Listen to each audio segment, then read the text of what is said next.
તો મોરબીમાં બુટલેગરના મકાન પર તવાઈ, બુટલેગરના મકાન પર બુલડોઝર ફરી વળ્યું છે। સરકારી જમીનમાં મકાન બનાવ્યું હતું, બે બુટલેગરોના મકાન તોડી પડાયા છે।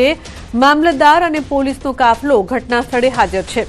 20 ચોરસ મીટરની જમીન ખુલ્લી કરવામાં આવી છે, તો બે બુટલેગરોના મકાન તોડી પડાયા છે।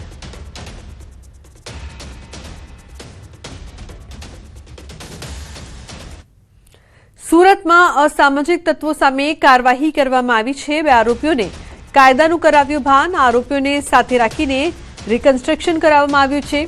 આ જેલ કલ બેલ, ફિર વહી પુરાના ખેલ। સોશિયલ મીડિયા પર આ પોસ્ટ મૂકનાર સામે કાર્યવાહી કરવામાં આવી છે। આરોપીઓ પાસે પોલીસે માફી પણ મંગાવી છે। તો સોશિયલ મીડિયા પર પોસ્ટ મૂકવામાં આવી હતી, જે બાદ કાર્યવાહી, આરોપીઓ પાસે પોલીસે માફી પણ મંગાવી છે। ઉલ્લેખનીય છે કે કાયદાનું ભાન કરાવવામાં આવ્યું, અસામાજિક તત્વો સામે કાર્યવાહી કરવામાં આવી છે। સોશિયલ મીડિયા પર જે પ્રકારનું પોસ્ટ મૂકવામાં આવ્યું હતું તે બાદ